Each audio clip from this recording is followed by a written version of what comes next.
छोड़ो वो छोड़ो, लेकिन वो जो एक अंदर है उसको तुम छोड़ नहीं सकते। वो सबके अंदर एक ही है, तो जो एक को होगा वही दूसरे को होगा। तो पता जुड़वे भाई जो होते हैं ना, एक दो तरह के जुड़वे होते हैं, अब ज़्यादा मेडिसिन में क्या जाना। तो जो एक तरह के जुड़वे होते हैं ना, जो दो भाई या दो बहनें, तो एक को बीमार हो दूसरे को भी हो जाती है। एक उनके स्वभाव भी एक जैसे होते हैं, उनकी चलन गठन रोग सब एक जैसा होता है। उसको यूनिओवुलर ट्विन बोलते हैं। अगर अलग अलग अंडे से दो बने हैं तो नहीं होते। अच्छा। लेकिन एक ही अंडा दो में डिवाइड हो जाता है। दो तरीके के जुड़वे होते हैं। एक ही अंडा अंदर होता है, वो दो में डिवाइड हो जाता है, तो उनके सन बुद्धि मन एक जैसा हो जाता है, क्योंकि वो एक से दो हुए हैं। तो हम भी तो एक से अनेक हुए हैं, तो इसमें क्या आश्चर्य है। हमारा अपनी बड़ी बहन से बहुत प्रेम था, वो किसी कारण से भी उदास हो जाए या वो उसको कोई तकलीफ हो, तो हम तुरंत उसको दूसरे दिन फ़ोन करके क्या बात है, क्या हुआ, तो तुरंत बताए कि रात की ये बात थी, ऐसा था। तादाद का मतलब ये है उतना गाढ़ प्रेम जिसको हम छोड़ नहीं सकते। यदि ये बात हमारी समझ में आ जाए कि वो एक ही है और उसको हम छोड़ नहीं सकते, और वो है आत्मा कहो, ईश्वर कहो या कर्म, जो भी कहो अपनी अपनी भाषा के अनुसार। आई समझ?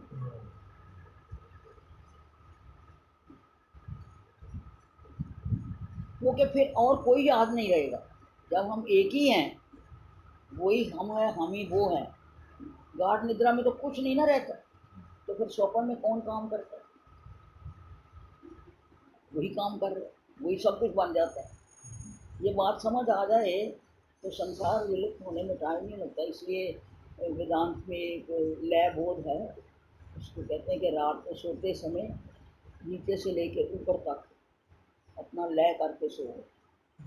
यानी कि पृथ्वी जल में जल, अग्नि में अग्नि, वायु में वायु, आकाश में उड़ गई और हम परमात्मा की गोद में सो गए। और सुबह उठ के फिर उसको नीचे लाओ और कहो कि अब तुम्हारा कार्य करने के लिए हम नीचे उतर रहे हैं। ऐसा कहते हैं कि जो 6 महीने ये कर ले रोज, उसको संसार स्वप्न नजर आना शुरू हो जाएगा। ज्ञान योग में ऐसा हमने तो नहीं किया, क्योंकि अब हमें जरूरत नहीं पड़ी उसकी। एक बुद्धि आ जाएगी एक वाली, तो काम तो बना बनाया, तो वो आनी कठिन है ना। कहने में तो बहुत सरल है।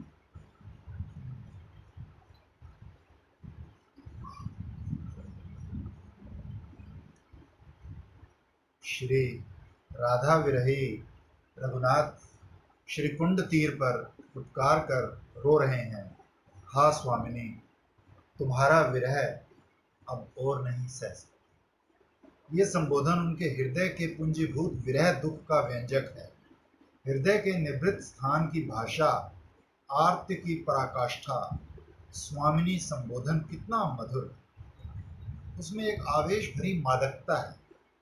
मन में देहावेश की कोई गंध भी है ऐसा नहीं लगता। उसमें को तुलसी मंजरी ही समझ रहे हैं।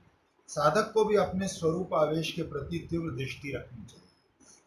माया की दिशा आकर्षण पूरी तरह शून्य हुए बिना स्वामिनी की आहट सुनाई नहीं। दूसरी ओर मन लगाने से वो भाग जाती, कहती हैं पहले मेरी होना पड़ेगा, मुझे संपूर्ण आत्मसमर्पण कर छाया की तरह मेरे साथ साथ रहना होगा, तभी मेरी आहट सुनाई देगी। ये है तबाह, टुकड़े टुकड़े टुकड़े होते हैं ना, तो वो वस्तु नहीं निकलती। जब सब टुकड़े निकल जाते हैं तो एक गठ हो जाता है। अभी हम बहुत लोगों की शरण में हैं, कभी काम की शरण में है, कभी लोभ की, कभी वासना। जब ये एक एक शरण निकलती जाएगी और एक की शरण में हो जाएंगे, जो होने का मेरी होना पड़ेगा, तब उसकी आवाज़ सुने। श्रीपाद रोते रोते विवश हो गए, अपने हृदय की वेदना श्लोक माध्यम से निवेदन कर रहे हैं। हा स्वामिनी, तुम्हें छोड़कर मेरा तो और कोई इस विश्व में नहीं है, किसे लेकर रहूंगी। तुम्हारे दर्शन और सेवा से रहित ये जीवन भार और नहीं ढो सकते। तुम्हारे दर्शन बिने अधन्य ए रात्रि दिने, ऐ काल न जाए काटानो। श्रीपाद की ऐसी अवस्था है। ऐसी विरह वेदना का कारण भी श्रीपाद स्वयं बता रहे हैं।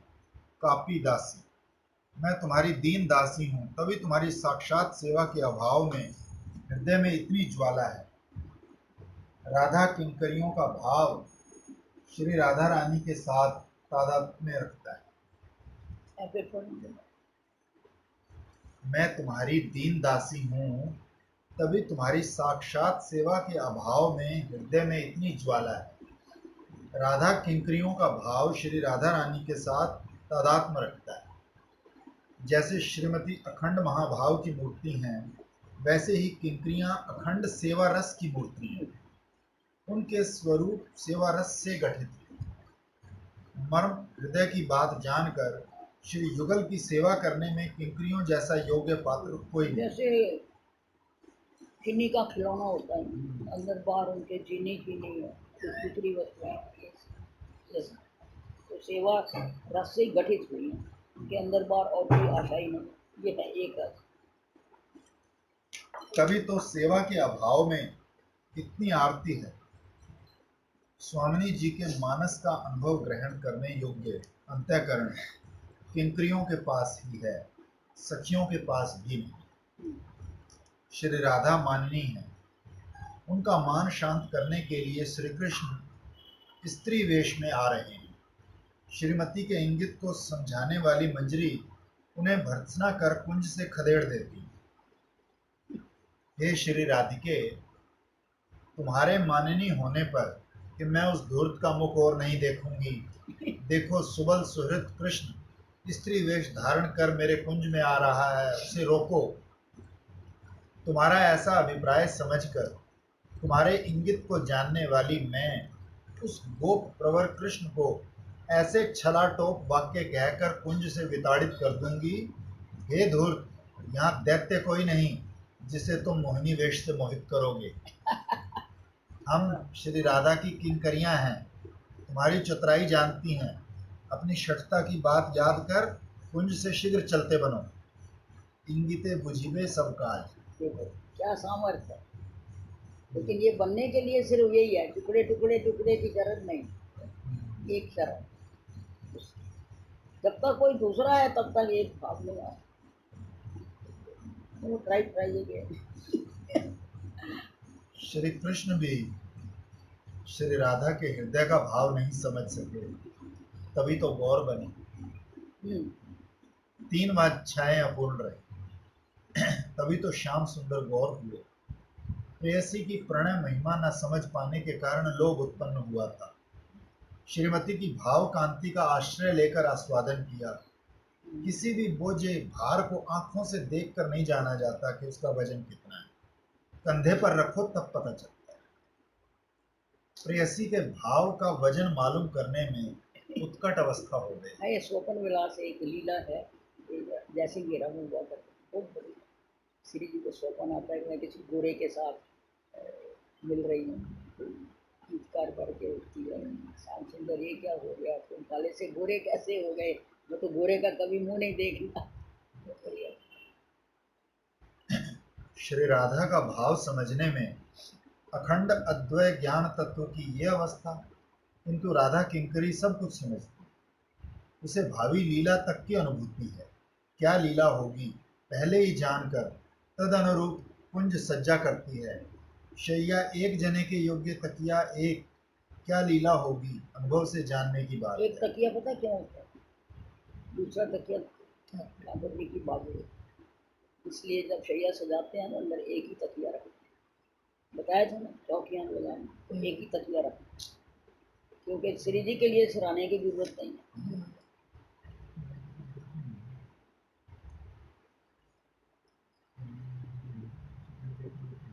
अच्छा, कहा नहीं सुनी जे जे भावेर विकार, सही भाव है प्रभुर शरीरे प्रचार। हस्त पदेर संधि जत वितस्ति प्रमाणे, संधि छाड़े भिन्न है चर्म रहे स्थाने। हस्त पद शिर सब शरीर भीतरे, प्रविष्ट है कूर्म रूप देखिए प्रभु रे। जो महाप्रभु की जो अवस्था के बारे में। ललिता आदि सखियां भी जानती हैं कि किंकरियां निगूढ़ सेवा की अधिकारिणी हैं, तभी वे किंकरियों को ही रहस्यमय निकुंज सेवा में नियुक्त करती हैं।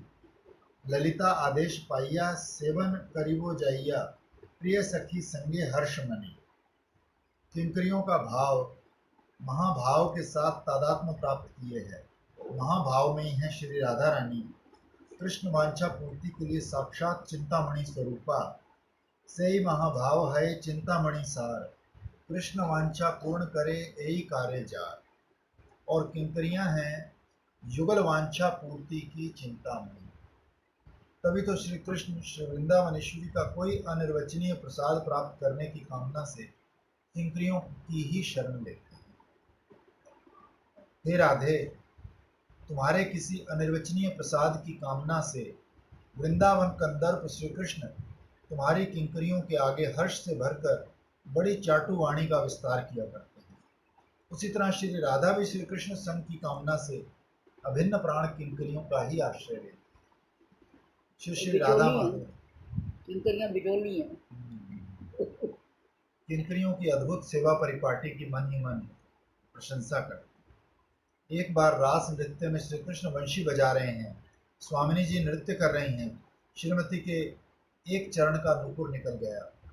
प्रेममयी के नुपुरों की झंकार श्याम के वंशी नाद को समृद्ध बना रही थी, अब उसका अभाव हो गया। श्याम ने अपना नृत्य माधुर्य प्रकट करते हुए सभी की दृष्टि से बचकर श्रीमती के चरण में वो नुपुर पहना दिया। सोचने लगे, किंकरी की सेवा की तरह मेरी ये सेवा प्रगाढ़ प्रेम में तो नहीं हुई। श्रीमती की सेवा के विषय में दासी के भाव का ही संपूर्ण गौरव है।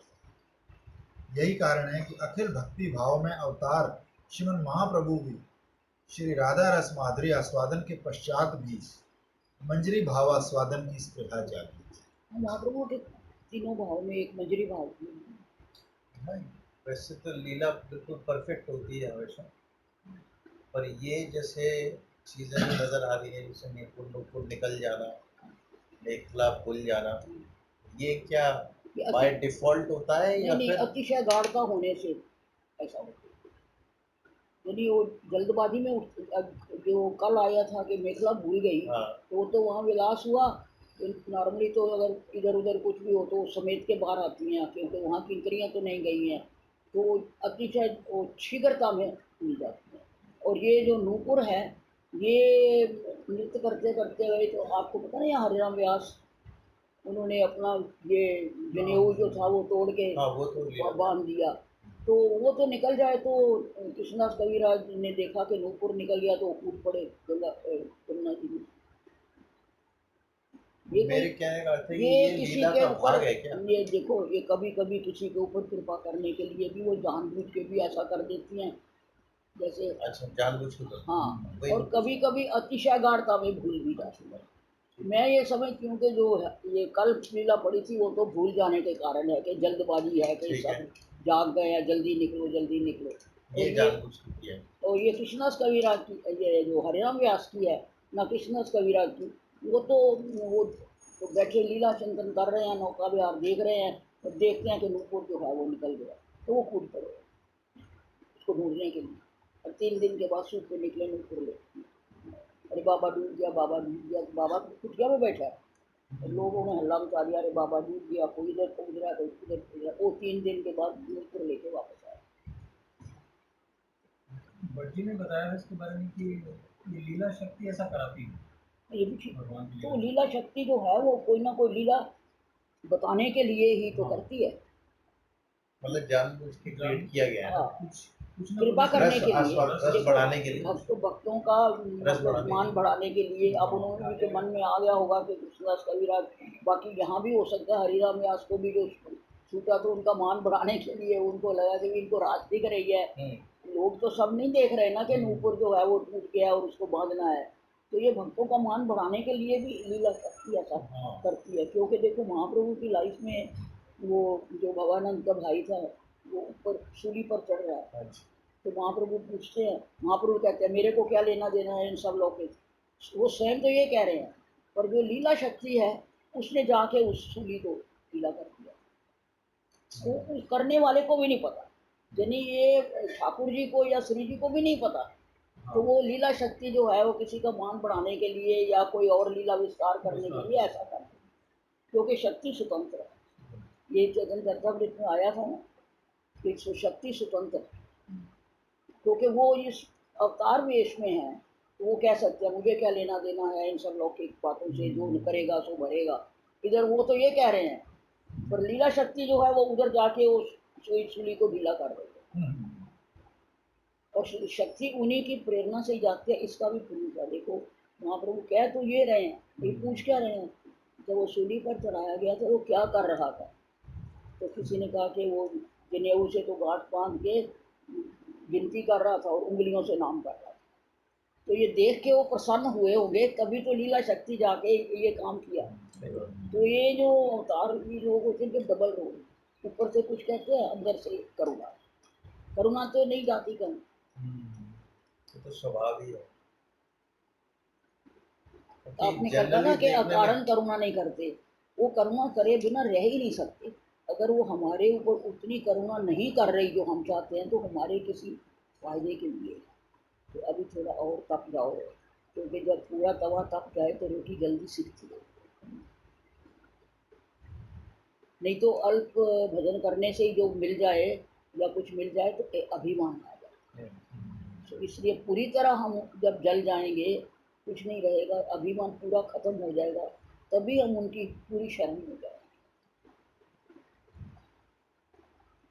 श्रीपाद के विशुद्ध राधा दास्य की अपूर्व निविड़ता है। कह रहे हैं, विलपामी कापी दासी, मैं तुम्हारी प्रसिद्ध दासी हूँ, सत्य दासी हूँ। तुम्हारे विरह संताप से मेरा जीवन दग्ध ज्वाला में हो गया है। हम लोगों का भजन भी आचार्य पादों के अनुगत्य से युक्त है, अतः ये दशा यत किंचित हमें भी प्राप्त करना। मुझ में अयोग्यता हो सकती है, किंतु जिन्होंने मुझे किंकरी रूप में तुम्हारे चरणों में समर्पित किया है, वे तो तुम्हारी योग्य दासी हैं। तो जिसने हमको नाम दिया है, जिसने कहा कि तुम्हें राधा रानी की गोद में, मैं कहीं पुराना देती ना महाराज जी, हमें कुछ होता नहीं है, क्या है आपको हुआ तो हमें क्या है। तो कहते भैया मैंने तो जो करना था कर दिया, मैं राधा रानी की गोद में डाल दिया, अब वो तुम्हें पुचकारे और नीचे छोड़ गई उसकी, मैं तो जो करना था कर दिया। वे तो तुम्हारी योग्य दासी हैं, उनके समर्पित जन को तुम अंगीकार क्यों नहीं करोगे। तो देखो करुणा में गुरुदेव रामानुजाचार्य ने कहा था अवतार लेते समय, जब कहा कि मेरे को वायदा करो जिसको मैं नाम दूंगा उसको तुम्हें अपनाना पड़ेगा, तो मैं नीचे जाता। तभी उनके इतने शिष्य हो गए। तुम सुनिए ना, भगवान ने कहा तुम्हारे इतने शिष्य कैसे हो गए हैं, हम तो जाते हैं तो हमें कोई मानते नहीं, 5-7 लोग हमारे पीछे लगते हैं, कहते हमारे पास एक चीज है जो तुम्हारे पास नहीं है। तो क्या है? नाम। तो कोई कहे अपना नाम तो जपो, तो कोई जपेगा, वो कहेंगे अपना नाम बता रहा है, तो ये तुम्हारे नाम नहीं है, हमारे को तुम्हारा नाम। करुणा में गुरुदेव ने जब मुझे तुम्हारे चरणों में समर्पित किया है, तो तुम्हें ग्रहण करना ही पड़ेगा। गुरु कृष्ण रूप हम शास्त्रेर प्रमाणे, गुरु रूपे कृष्ण कृपा करें भक्तगण। प्रकारांतर से ये तुम्हारे कांत का ही दान है, तुम क्या इसकी उपेक्षा कर सकती हो। देहावेश मुझ जैसे जीव के सर्वनाश का कारण है। देहे न करे आस्था, मरिले जे यम शास्ता, दुखेरे समुद्र करम गति।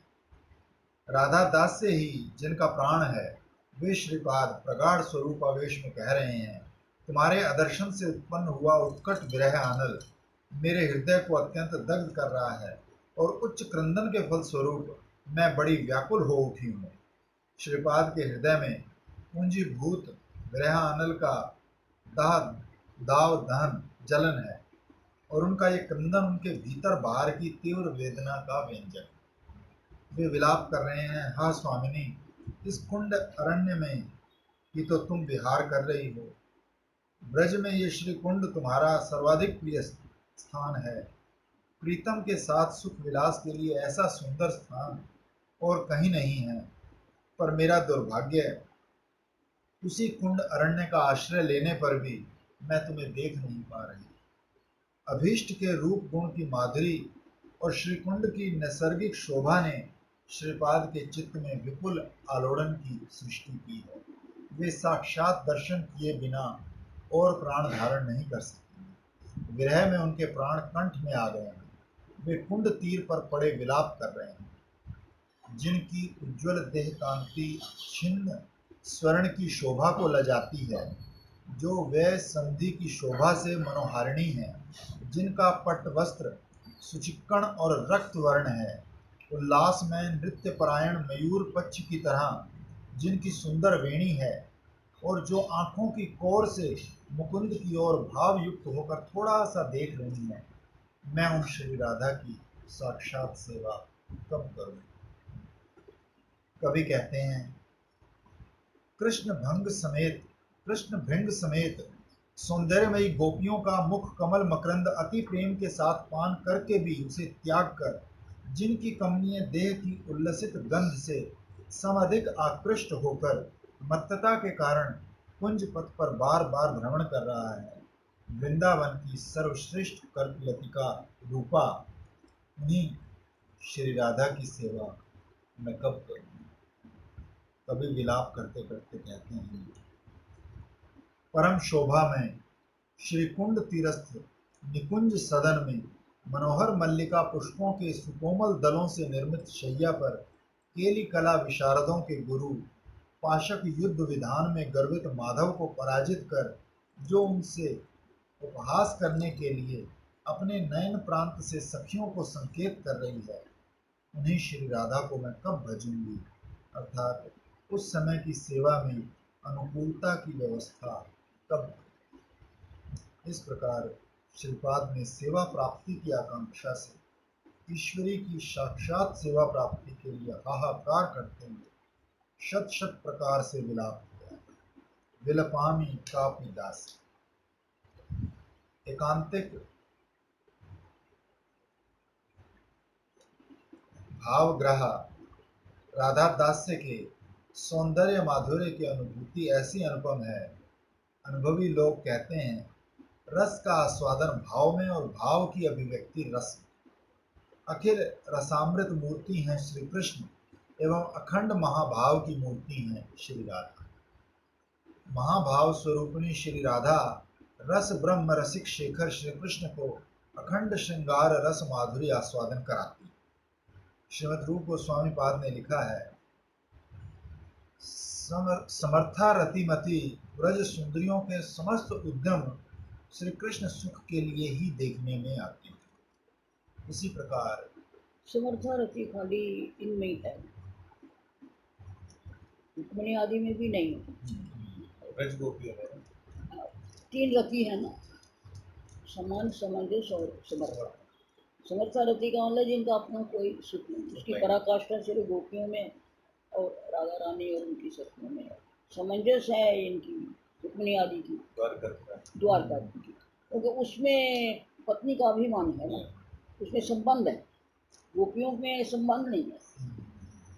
और कुब्जा की सामान्य जिसमें अपना सुख भी है, रुक्मिणी वगैरह में अपना सुख भी है, लेकिन तो सुख देने की भी इच्छा है, लेकिन कुब्जा की सामान्य रति में सुख लेने की इच्छा है, उसको सुख होए या हो ऐसा कोई मतलब।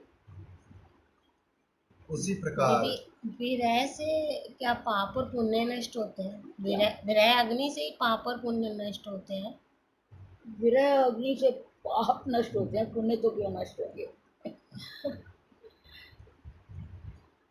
फिर पुण्य कैसे नष्ट होते हैं? पुण्य नष्ट नहीं तुम कर सकते, ऐसी की जरूरत मत चलाओ यदि जल्दी पुण्य नष्ट करने हैं। तो मैं गुरुजनों से कुछ भी बात बता रहा हूँ। मैंने ये पूछा था तो महाराज जी ने कहा कि सुख होते हुए भी सुख नहीं भोगना। आप सोचो, पंडित जी बाबा का चरित्र पढ़ा हमने, वो क्या नहीं भोग सकते थे, क्या नहीं चला सकते थे, तो वो क्यों सुख की रोटी खाते थे? उन्हें जलाने के लिए, भजन करने के लिए। दूसरों को सुख दे तो पाप उन्हें खत्म हो जाएगा। किसी के सुख में सुखी हो जाओ तो पुण्य खत्म हो जाएंगे, दूसरे के दुख में दुखी हो जाओ तो पाप खत्म हो जाएंगे। सब बड़ा नहीं है, पर दुख दुखी सनातन तो रोज बोलता पर है पीयूष वैष्णव जन तो कहने जाने दो, पीड़ पर ही जाने। पर हम तो अपने दुख से दुखी रहते हैं, दूसरे के दुख में क्या दुखी होना है। उसी प्रकार राधा किंकरियों के सभी उद्यम श्री श्री राधा माधव के सुख के लिए ही होते हैं। वे सब तो युगल के सेवा सुख में ही आत्महारा है। युगल गिरी माधुरी जी ने पूछा ठाकुर जी से, ठाकुर जी ने पूछा कि ऐसे कौन हैं जिनको अपना कोई सुख दुख नहीं है। बोले वो तो सिर्फ या मेरी सखी मंजरी है या वृंदावन के वैष्णव जन, तो जिनका सारा सुख या दुख हमारे लिए है, तो अपना कोई दुख नहीं। युगल माधुरी के आस्वादन के माध्यम से अपूर्व सेवानंद प्राप्त कर ये सब धन्य हो जाते हैं। इस वस्तु के अभाव में ही प्रेमिक के चित्त में दुर्विसह ज्वाला उदित होती है। श्रीपाद दास गोस्वामी द्वारा प्रदर्शित पथ ही युगल उपासकों का प्रशस्त पथ है। अन्य प्रतीक्षाओं से रहित अनन्य भजन, केवल एक ही बात, कहाँ हो राधा रानी, श्री राधा रानी के चरण ही भजन है। तभी उनके दर्शन बिना विश्व सुनना है। एक और अभीष्ट के सौंदर्य माधुर्य का विपुल आकर्षण, दूसरी ओर विपुल उत्कंठा, ये दोनों वस्तुएं प्रेमिक के चित्त में ऐसे आलोड़न की सृष्टि करती है कि वो पागल हो जाता है। महाजनों का ऐसा मत है कि श्री बिल्व मंगल ठाकुर की यथावस्थित साधक देह में प्रेम की उद्वर्तन दशा अनुराग उत्पन्न हुआ। उन्होंने श्री कृष्ण विरह में कातर दशा में श्री कृष्ण करणामृत में कहा है कि हाय, साथ के वैष्णवों ने श्री कृष्ण विरह व्याकुल श्रीपाद लीला शुक को ये कहकर धैर्य प्रदान करने की चेष्टा की कि श्री कृष्ण करुणा में हैं, आपको अवश्य दर्शन देंगे। तो इस पर उन्होंने कहा था, हाय, इससे अधिक और किस विपद अवस्था में वे करुण सागर नव किशोर विपुलायत नेत्रों से देखकर हम लोगों को कृतार्थ करें। एक और श्रीपाद की प्रबल उत्कंठा और दूसरी ओर श्री कृष्ण के विपुल माधुर्य का आकर्षण, दोनों वस्तुएं उनके चित्त में उन्माद की दशा को ले आई। कृष्ण करणामृत में क्या 10वीं दशा को प्राप्त हो जाते थे, 10वीं दशा में मूर्छा। चित्त दुखदायी काम को उत्पन्न करने वाले श्री कृष्ण का कैसा अनिर्वचनीय कैशोर है। वो माधुर्य से भी मधुर, मधुर का जो धर्म है उससे भी मधुर है, अर्थात अति मधुर, और चापल्य से भी चपल, अर्थात अति चपल। श्री कृष्ण के इस कैशोर ने मेरा चित्त अपहरण कर लिया है, अब क्या करूं। श्रीदास गोस्वामी पाद की महाभाव दशा है, कारण वे ब्रज की तुलसी मंजरी है। राधा दास से ही उनका प्राण है, अतः उनकी उत्कंठा दशा चरम अवस्था को प्राप्त। स्वरूप आविष्ट साधक के मन प्राण में भी श्री राधा रानी का अभाव थोड़ा बहुत जगना चाहिए। जहाँ चित्त शक्ति की सहायता रहती है, वहाँ माया का प्रभाव शांत हो जाता है। माया स्वरूप के आवेश को नष्ट नहीं कर सकती। स्वरूप शक्ति की वृत्ति के हृदय में जागृत हो जाने पर माया का आधिपत्य नहीं टिकता। स्वरूप का आवेश देहावेश को कवलित करेगा। स्वरूप से उठी आकांक्षा के जगने पर माइक संस्कार नष्ट हो जाते हैं और नित्य संस्कार चित्त में बद्ध मूल हो जाते हैं। इसीलिए होता है भजन साधन। विशेषतः राग भक्ति लोभ मूला है। राधा दास से, श्री कृष्ण दास से भी अधिक लोभ नहीं है। लोभ उत्पन्न होता है आत्मा में, अंतःकरण में नहीं। अंतःकरण तो जड़ है, आत्मा से उत्पन्न होने के कारण ही इसकी क्रिया अंतःकरण आदि पर होती है। प्राकृत लोभ साधक के हृदय में इष्ट प्राप्ति की उद्याम वासना जगाकर विश्व को बुलाकर उसके चित्त को अभीष्ट में तन्मय कर देता है। तब साधक अभीष्ट के रूप रस गंध शब्द स्पर्श का अनुभव करने के लिए ललायित हो जाता है। उसके प्राणों में सतत प्रार्थना उठती है, तुम्हारे आश्रित जन को तो परम आनंद प्राप्त होता है, पर मेरा दुर्दैव कुछ भी नहीं हो पा रहा। हे वृंदावन, मुझे बताओ, तुम्हारे भीतर किस ओर है ये युगल।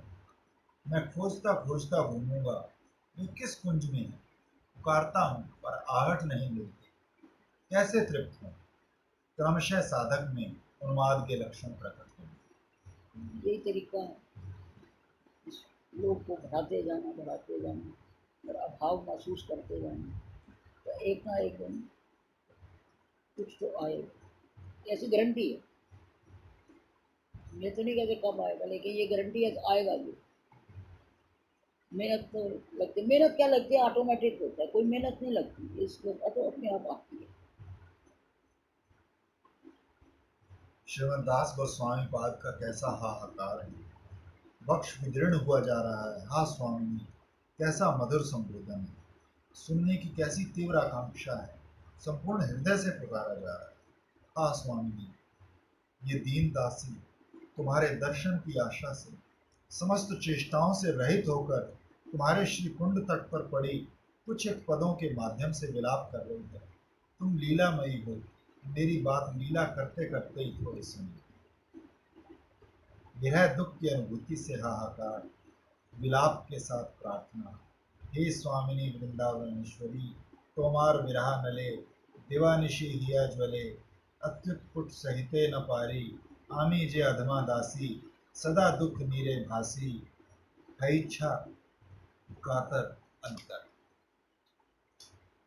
श्लोक संख्या 8। अद्भुत ग्रंथ है विरह पैदा करने वाला, इसलिए पहले दिन से इसका रोज रोज पाठ करते थे, 25-30 मिनट लगते थे, रोज हे पाठ करते। हे देवी श्री राधिके, मैं दुख समूह रूपी दुष्पार सागर में गिरकर निराश्रय अवस्था में अति दुर्दशाग्रस्त हो गई हूँ। तुम अपनी कृपा रूपी प्रबल नौका द्वारा मुझे अपने अपूर्व पाद पद्मालय में ले जाओ। परिमल कणा व्याख्या। विरह की अवस्था में हृदय ऐसा आलोड़न आता है कि प्रेमी भक्त उसके समाधान में अशक्त होकर स्वयं को अति निराश्रय या दुर्दशाग्रस्त ही समझ लेता है। विरह दुख के आघात से हृदय चूर चूर होता रहता है, पर अभीष्ट के साक्षात दर्शन या सेवा के बिना इस दुख वेदना के शांत होने का कोई उपाय भी नहीं रहता। श्री रघुनाथ श्री राधा रानी के विरह दुख को अति दुस्तर समुद्र जैसा ही मान रहे हैं। इस दुख सिंधु की तुलना विश्व में नहीं है। प्राकृत अथवा अप्राकृत जगत की दुख राशि इसकी कोई धारणा ही नहीं करा सकती। एक बार श्री गौरी देवी ने श्रीमन महादेव से श्री राधा के प्रेम वैशिष्ट के विक्रम के विषय में प्रश्न किया तो महादेव बोले, हे शिवे, यदि लोकातीत अर्थात अनंत वैकुंठों और अनंत कोटि ब्रह्मांडों का त्रिकाल का सुख दुख भी भिन्न भिन्न रूपों में पूंजीभूत हो, तब भी वो श्री राधा के प्रेम उद्भव सुख दुख सिंधु के बिंदु के साथ भी तुलनीय नहीं हो सकते। इतनी ऊंची चीज है। महाभावमयी श्रीमती की अभिन्न प्राण किंकरी में भी श्रीमती के इस निरुपम सुख दुख का यत किंचित संक्रमण होता है। इसलिए श्री रघुनाथ के इस विरह विषाद सिंधु के ऊपर स्तर स्तर पर जिस भयावह तरंगमाला का उच्छ्वसित नृत्य चल रहा है, उसका क्षीण शब्द भी यदि कोई प्रेमी भक्त दूर से किंचित सुन ले तो वो समझ जाएगा ये नृत्य परिकर को छोड़ साधक जगत में संभव नहीं। उसके मानस पटल पर श्री राधा के विरह रस के आस्वादक विप्रलंब रस घन मूर्ति श्री गौर सुंदर का गंभीरा वाला विरह मलिन मुख चंद्रमा ही प्रस्तुत। जब विपुल विरह में प्राण कंठ में आ जाते हैं, तब फिर प्रेमी भक्त का आश्रय स्वर्ण दशा उदित होती है। तब आनंद की सीमा नहीं रहती। ऐसा लगता है कि मैं अभीष्ट के निकट हूँ। बार बार स्फूर्ति और विरह से उसकी अनिर्वचनीय दशा हो जाती है। ब्रज प्रेम की यही विशेषता। इस अवस्था को ब्रज रस के उपासक की महासंपत्ति कहा गया। ये संभोग और विप्रलंब रूपी प्रेम नाम की वस्तु आनंद भरात्मक है अथवा महाशोक में ये विशेष रूप से निश्चित नहीं किया जा सकता। ये ऐसी प्रेम संपत्ति है जिसके उदय से प्रेमिक में महाउन्मत्त किसी चेष्टाएं प्रकट होने लगती। स्फूर्ति के विराम में विरह वेदना का इतना गुरुत्व होता है कि पूर्व में अनुभव किया आनंद की स्मृति भी मन से पुछ जाती। ऐसी अवस्था में पुनः स्फूर्ति ही जीवन का एकमात्र अवलंबन हो जाती है। अनुभव की प्रगाढ़ता ही स्फुरण है। साधन दशा में साधक का भजन भी थोड़ा बहुत अनुभव युक्त होना चाहिए। भजन में जितनी अनुभूति उतनी उन्नति। अक्रूर जी के एक अनुभव में प्रणाम से ही अभिलाषा सिद्ध हो गई। एक प्रणाम में ही इतना आस्वादन। श्री सुखदेव महाराज जी ने परीक्षित से कहा, हे राजन, श्री कृष्ण के जिन चरणों की रेणु समस्त लोकपाल अपने अपने किरीट में धारण करते हैं, जो पृथ्वी के भूषण स्वरूप है, और जिनमें पद्म जो अंकुश आदि चिन्ह देदीप्यमान हैं, अक्रूर जी को अपने रथ से वही चरण दिखाई। उन श्री चरणारविंदों के दर्शन से उनका आह्लाद जनित संभ्रम बढ़ गया।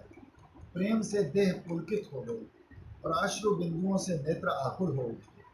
वो रथ से कूदकर धरणी पर उतरकर, आहा कैसा आश्चर्य, कैसा आश्चर्य कहकर दंडवत प्रणाम कर चरण रज में लोट पड़े।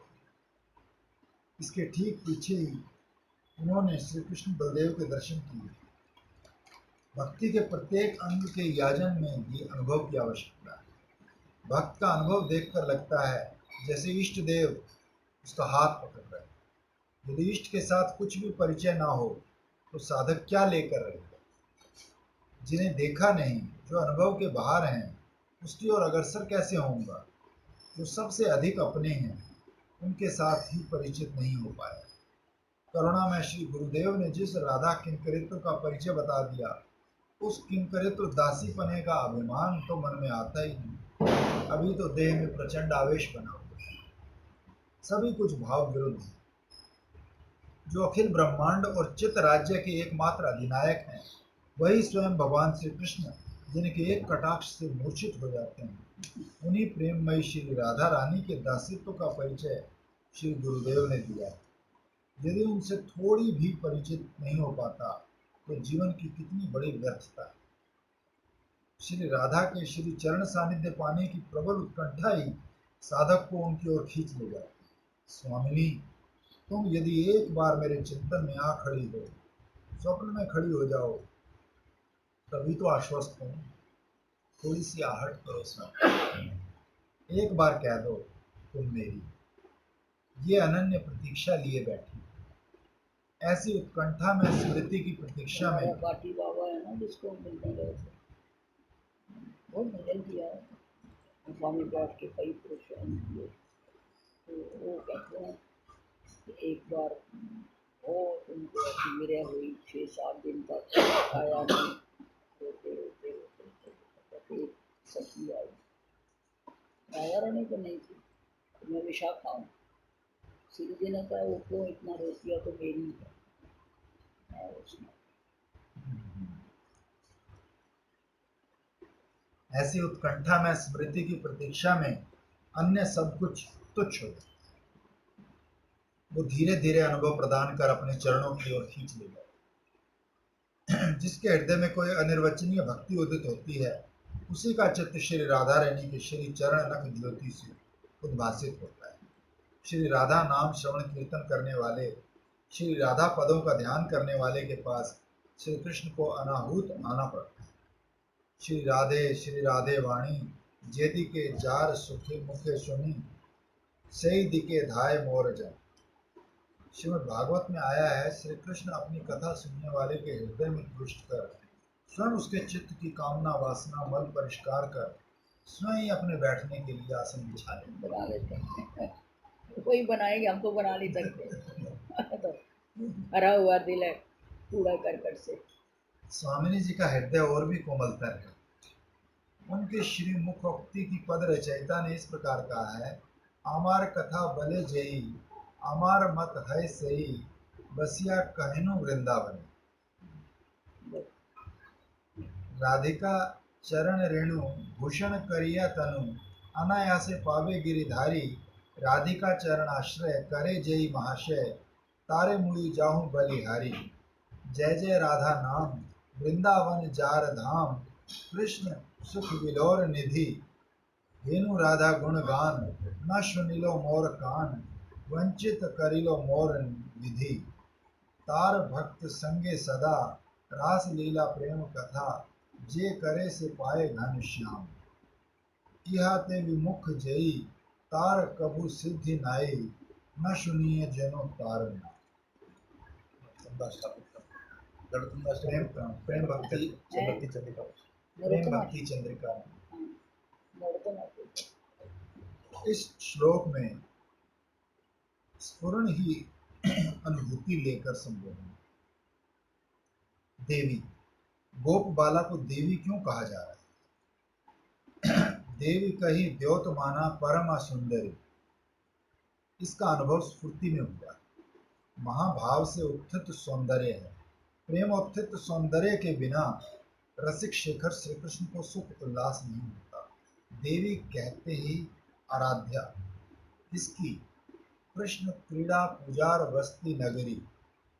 देव धातु के कुछ एक अर्थ हैं। एक है क्रीड़ा, दिव्यति क्रीडति अस्याम।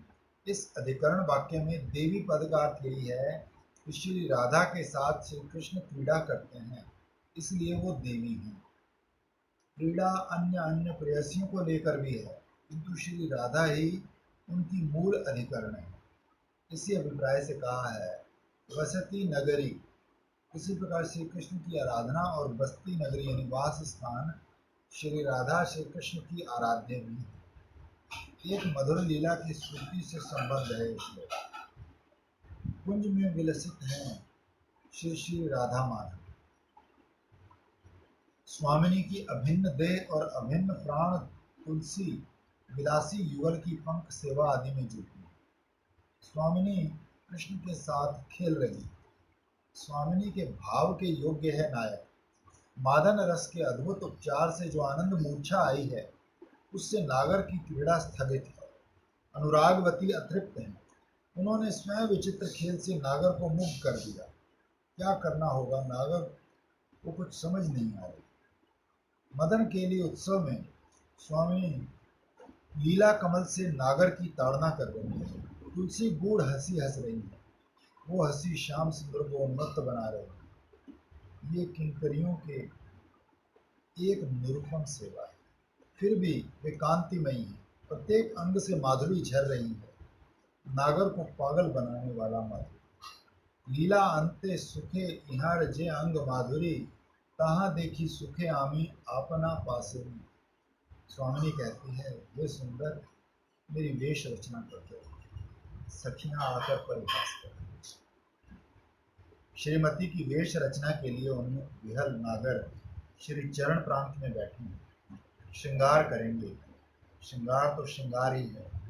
प्राणेश्वरी कहती है, आलता लगाओ। श्याम आलता लगाएंगे। उनके श्री चरण अपने वक्ष पर रखेंगे। श्री चरणों के माधुर्य रस में श्याम आत्महारा है। स्वामिनी कहती है, क्या करते हो, शीघ्र लगाओ। ऐसा करते सखियां देखेंगी तो क्या कहेंगी। पर श्याम है कि चरणों को कभी वक्ष से लगाते हैं, कभी उन्हें चूमते हैं, कभी कांपते हाथों से थोड़ा सा आलता लगा देते हैं। उनकी ऐसी स्थिति है मानो अनेक जतने रत्न पाइया, हुईते ठाई न पाए। श्याम की प्रोषित भर, ये जो स्थिति है ना, पोषित भर्तिका, इस नायिका का नाम है प्रोषित भर्तिका पोषित भर्तिका। या स्वाधीन भर्तिका भी कहीं कहाँ। ये करो वो करो, प्रातः लीला निशांत में है, शांत है। गुप्तनी नामृत में नहीं है, अन्यत्र है। पोषित भर्तिका किसे कहते हैं? पोषित भर्तिका कैसे कहते हैं? जब नायिका ऑर्डर करती है, ये करो ये करो ये करो, वो करते जाते हैं। वो स्वाधीन दोनों एक ही है। भक्ति सामृत में मेरे ख्याल सबका वर्णन है। उज्ज्वल नीलमणि, उज्ज्वल उज्ज्वल नीलमणि तो इसी के फिल्म में लिए सारी नायिकाओं का स्वाधीन नायक नायिकाओं का। नायक नायिका प्रशांत में कई तरह के, जैसे ठाकुर जी के धीर ललित, हास्य प्रकार की। श्याम के श्यामल वक्ष पर ताजा महावर लग गई।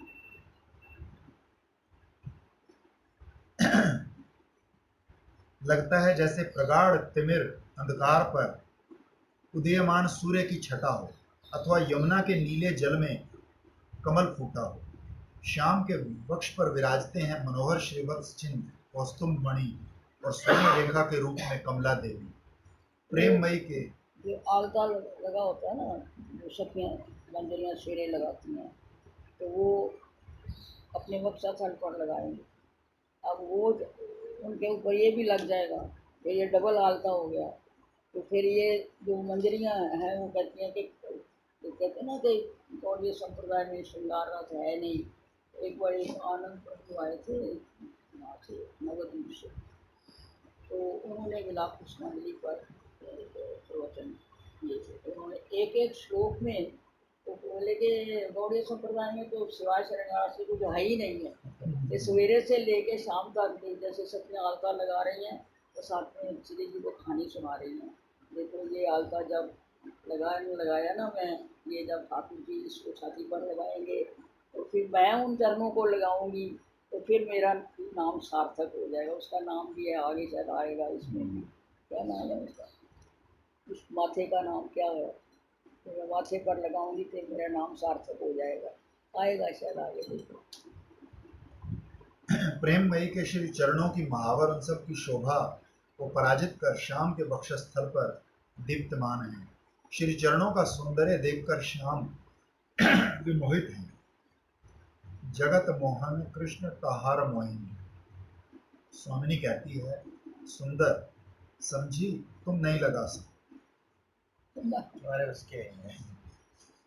तुलसी आ वो आती नहीं, तू आलता लगा दे। वो भावना को बड़ा अच्छा लगता जब कहते ना तुम निकल जाओ। उसने जाकर अपने गुरु जी को सुनाया कि वहाँ एक किताब पढ़ते हैं, उसने लिखा कि कृष्ण को धक्का मार के बाहर निकाल दिया और कहा मंजरी तुम लगाओ ये, इसको इससे कुछ नहीं होगा। तो बड़ा हंसे, कहते हैं अच्छा ऐसा भी है। तुलसी आ तू आलता लगा दे। श्याम सोचते हैं, हाय मैं इतना अयोग्य। अयोग्य। स्वामिनी का आदेश पाकर तुलसी ने श्याम सुंदर को मृदु धक्का देकर कहा, अब हटो है ना, धक्का मार के हटो, हमारे तुमसे बस की नहीं नहीं होगा। है। उसने जाके सुनाया अपने गुरु जी को, तो किताब में पढ़ रहे थे वहाँ ऐसा लिखा धक्का मार के लिखा तो है, बड़ा हंसे आए थे यहाँ, तो बड़ा हंसे। तुलसी श्री चरण पकड़ने के लिए हाथ बढ़ाती है कि स्फूर्ति में विराम आ जाता है। हाथों को श्री चरण नहीं मिल पाए, वो हाहाकार कर उठी। लगा जैसे दुख के समुद्र में गिरकर निराश्रय अवस्था में डूब उतर रही है। विलाप करते करते स्वामिनी के चरणों में निवेदन किया, तुम्हारे चरण ही मेरा घर है। अपनी कृपा रूपी प्रबल नौका पर चढ़ाकर मुझे मेरे घर ले चलो। सुनो सुनो आई देवी श्रीमती राधिका, तुम्हार वियोग दुख समुद्र अधिका। डीप सब्जेक्ट है, डीप सब्जेक्ट है, बहुत डीप सब्जेक्ट है। हाँ, तो जितनी बार पढ़ो उतनी बार मजा आता है, उतनी बार रोना आता है, उतनी बार पता नहीं क्या क्या होता है। लेकिन आनंद है, दुनिया भूल जाती है इसको पढ़, सच। संसार नहीं याद रहे। अब जो आप 4-5 लोग आ जाते शाम को, नहीं तो हमारे तो इससे आधा कमरा था जिसमें हम रहते थे, तो कोई दिन रात आता नहीं था, बाहर पट्टी लगी रहती थी, 4 बजे तक दरवाजा खटखटाना नहीं। यदि कोई एक्स मत आ भी जाए तो 4 बजे तक अंदर नहीं आ सकता।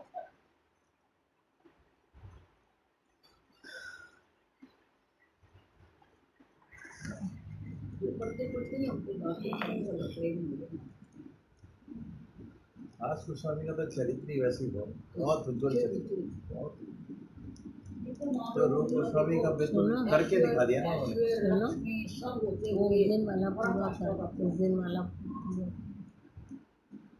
रूप गोस्वामी की शिक्षा एज इट इज उन्होंने। बिहारी आके साधु हो जाए तो बात अलग होती है, लेकिन सब ऐश्वर्य छोड़ के कर रहे थे, बहुत बढ़िया। ऐश्वर्य छोड़ना, सब कुछ होना, सम्मान ये वो सब छोड़ के आना।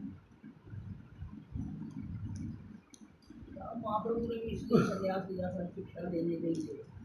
ऐश्वर्य छोड़ के संन्यास लेता, पूरी बहादुरी है, कुछ है नहीं तो कुछ दुनिया में पूछताछ नहीं था, आए चलो जी भक्त बन जाओ।